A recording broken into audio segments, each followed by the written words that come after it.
درود پاک پڑھیں۔ اللہم صلی علی سیدنا و نبینا و شفیعنا و حبیبنا مولانا محمد معدن الجود والکرم و آلہ الکرام و ابنہ الکریم و امتہ الکریم۔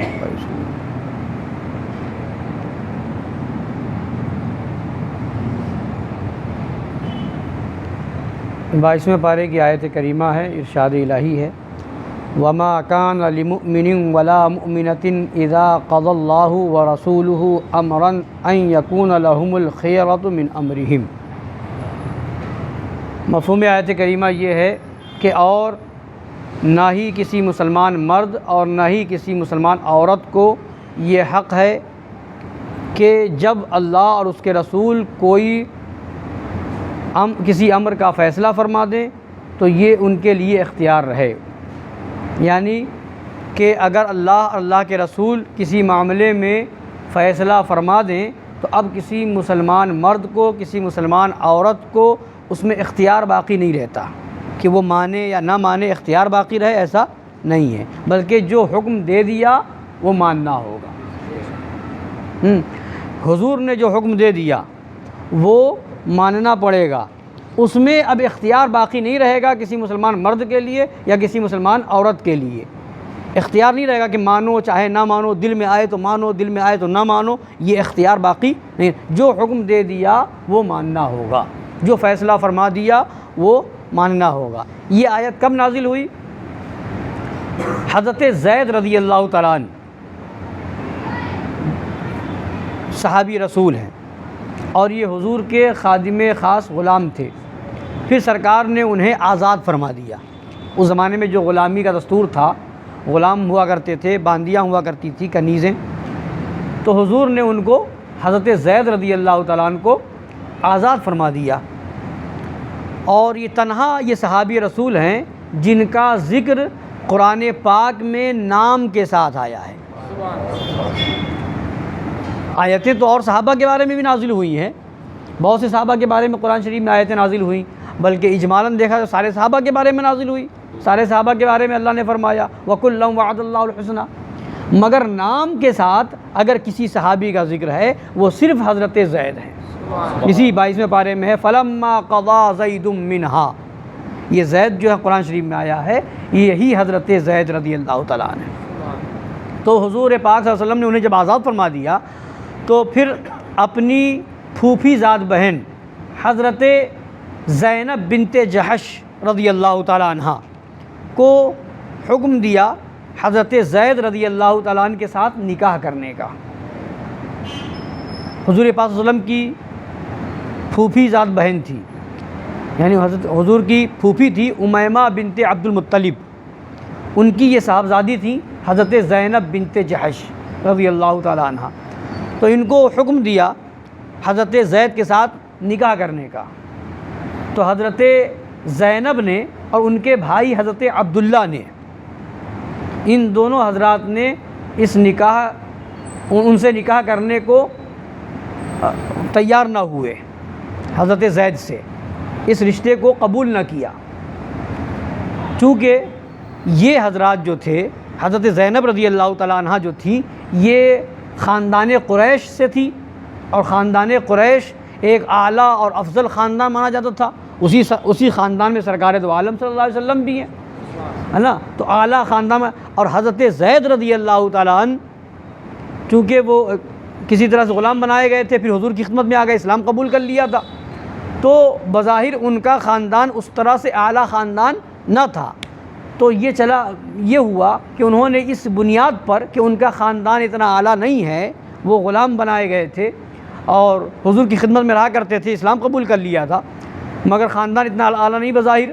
تو اس لیے حضرت زینب نے اور ان کے بھائی حضرت عبداللہ نے اس رشتے کا انکار کیا، قبول نہ کیا، تو یہ آیت کریمہ نازل ہو گئی۔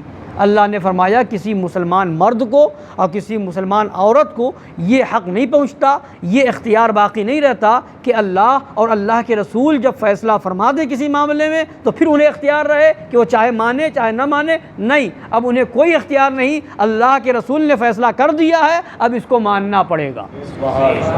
تو حضرت زینب رضی اللہ تعالیٰ عنہ اور حضرت عبداللہ رضی اللہ تعالیٰ عنہ پھر دونوں راضی ہو گئے، رضی اللہ تعالیٰ عنہما دونوں راضی ہو گئے. پھر ان کا نکاح حضرت زینب بنت جحش رضی اللہ تعالیٰ عنہا کا نکاح حضرت زید رضی اللہ تعالیٰ عنہ کے ساتھ ہوا. تو پھر اس کے بعد یہ بھی ہوا کہ یہی حضرت زید ہیں، انہوں نے پھر حضرت زینب رضی اللہ تعالیٰ عنہ کو طلاق دے دی. تو پھر اس کے بعد انہی سے حضرت زینب بنت جحش رضی اللہ تعالیٰ عنہ سے حضور پاک صلی اللہ تعالیٰ علیہ وعلیٰ آلہ وسلم نے نکاح فرمایا. اسی میں آگے ذکر ہے فلما قضى زید منہا وطرا زوجناکہا لکی لا یکون علی المؤمنین حرج. ہاں لکی لا یکون علی المؤمنین حرج، یہ اسی میں آگے ہے. تو جب انہوں نے طلاق دے دی تو حضور پاک صلی اللہ علیہ وسلم سے حضرت زینب بنت جحش رضی اللہ تعالیٰ عنہ کا نکاح ہوا. ام المومنین ہو گئیں، سارے مومنوں کی ماں، ازواج مطہرات میں سے ہیں. تو یہ آیت کریمہ جب انہوں نے طلاق دے دی تو پھر یہ آیت نازل ہوئی تھی فلما قضى زید منہا وطرا زوجناکہا. اللہ فرماتا ہے کہ انہوں نے جب طلاق دی، مفہوم یہ ہے زوجناکہا، تو ہم نے اے محبوب آپ کا نکاح ان سے کر دیا. زوجناکہا، میں نے اے محبوب آپ کا نکاح ان سے حضرت زینب بنت جحش سے کر دیا. تو حضرت جب یہ آیت نازل ہوئی تو حضرت زینب رضی اللہ تعالی عنہا فخر سے فرماتی تھی کہ سب کا نکاح دنیا والوں نے کیا ہے اور میرا نکاح اللہ نے کیا ہے. اللہ فرماتا زوجناکہا، اے محبوب ہم نے آپ کا نکاح ان سے کر دیا. تو یہ حضرت زینب بنت جحش رضی اللہ تعالی عنہا ہیں. اب یہاں پر چند باتیں یہ سمجھ میں آئی، معلوم ہوئی کہ یہاں پہلی چیز یہ ہے کہ حکم کس نے دیا تھا؟ حضرت زینب سے حضرت زید کا نکاح کرنے کا حکم کس نے؟ حضور نے دیا تھا. فیصلہ کس کا تھا؟ حضور کا تھا. مگر جب انہوں نے انکار کیا تو آیت نازل ہوئی. تو اس میں خدا کیا فرماتا ہے؟ اذا قضى رسولہ نہیں، یا اذا قضى رسول اللہ نہیں، اذا قضى اللہ ورسولہ، جب اللہ اور اس کے رسول فیصلہ کر دیں. فیصلہ تو حضور کا تھا مگر خدا فرما رہا ہے کہ جب اللہ فیصلہ کر دے، اللہ کے رسول فیصلہ کر دیں تو اب اختیار باقی نہیں رہتا. تو اس کا مطلب یہ ہوا یہاں فیصلہ حضور کا تھا مگر خدا فرما رہا جب اللہ فیصلہ کر دے، اللہ کے رسول فیصلہ کر دے، یعنی خدا نے بتا دیا رسول کا فیصلہ خدا کا فیصلہ، رسول کا حکم خدا کا حکم ہے. بات تو رسول کی تھی مگر خدا فرماتا اذا قضى اللہ ورسولہ، جب اللہ اور اللہ کے رسول فیصلہ فرماتے. تو ایک بات تو یہ واضح ہوئی کہ حضور کا فیصلہ یہ خدا کا فیصلہ ہے، حضور کا حکم یہ خدا کا حکم ہے. دوسری چیز، اچھا پھر ایک چیز یہ ہے کہ جب حکم ہو، حکم شاہی نافذ ہو جائے سرکار کا، تو پھر اختیار باقی نہیں رہتا. ہاں اگر کسی سے حضور مشورہ کے طور پر کوئی بات فرمائیں تو اب وہاں پر بہتر یہ ہے کہ قبول کر لے اس مشورے کو. اگر پھر بھی نہ مانے، مشورہ نہ مانے، قبول نہ کرے، تب بھی یہ اختیار باقی رہے گا، ہے نا. اسی لیے یہاں پر فرمایا اذا قضا، قضا مانے فیصلہ کر دے، فیصلہ ہو جائے تو پھر اختیار باقی نہیں رہے گا. ہاں مشورہ دیں، جیسے حضرت بریرہ رضی اللہ تعالی عنہ ہیں. حضرت بریرہ رضی اللہ تعالی عنہ جب یہ آزاد نہیں ہوئی تھی، باندھی تھی، تو ان کا نکاح حضرت مغیث سے ہوا تھا. پھر مسئلہ یہ ہے کہ جب باندی کا نکاح کسی سے ہو جائے، پھر باندی کو آزاد کر دیا جائے، تو آزاد کرتے وقت، آزاد ہوتے وقت اس کو یہ اختیار رہتا ہے کہ جس کے نکاح میں ہے چاہے تو اس کو قبول کرے، یعنی اس کو برقرار رکھے، اور چاہے تو اس کا انکار کر دے اسی وقت، اور اس کا اسی وقت انکار کر دے، رد کر دے، تو وہ نکاح فسخ ہو جائے گا. اور اگر اس وقت آزاد ہونے کے وقت انکار نہیں کیا، خاموش رہی، تو پھر وہ نکاح برقرار رہے گا.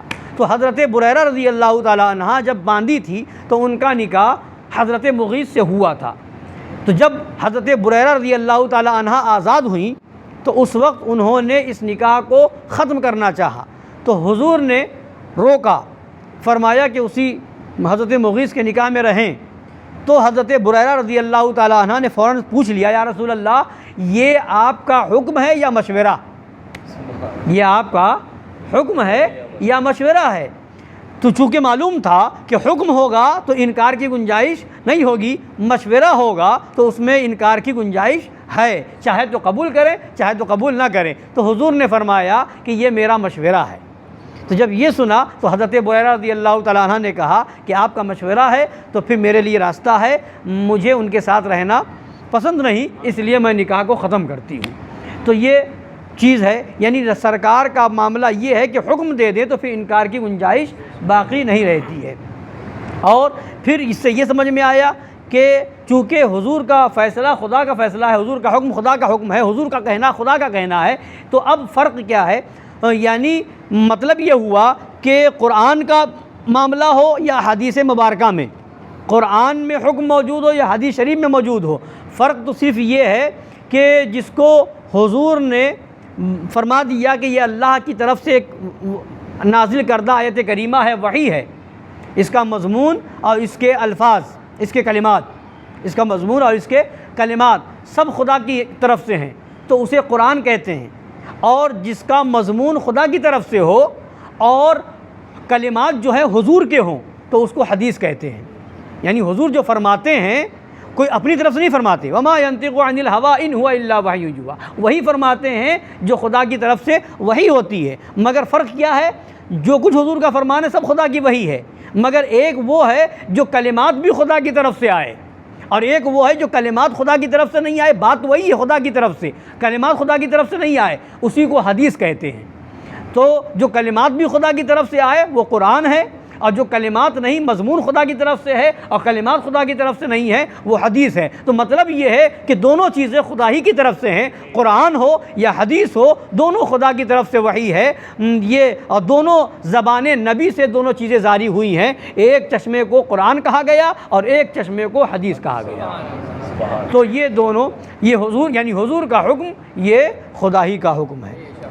تو حضور جس چیز کا حکم دے دیں کسی کو اختیار تو اب یہ ہمارے آقا صلی اللہ علیہ وسلم کی شان ہے نا، میرے آقا صلی اللہ علیہ وسلم کا مقام ہے، یہ میرے آقا صلی اللہ علیہ وسلم کی شان ہے، یعنی اب یہ مالک و مختار ہے ہمارے آقا، جو حکم چاہیں وہ دے دیں۔ تو کئی آیتوں سے یہ بات بالکل ثابت ہو جاتی ہے، واضح ہو جاتی ہے کہ ہمارے آقا صلی اللہ علیہ وسلم کو اللہ نے مجبور اور بے بس نہیں بنایا ہے، ہمارے آقا کو اللہ نے مالک و مختار بنایا ہے، جو حکم دے دیں ہر ایک کے لیے ماننا ضروری ہے، لازم ہے۔ تو ہمارے آقا مالک و مختار ہیں، اعلیٰ حضرت فرماتے ہیں میں تو مالک ہی کہوں گا کہ ہو مالک حبیب، یعنی محبوب و محب میں نہیں میرا تیرا۔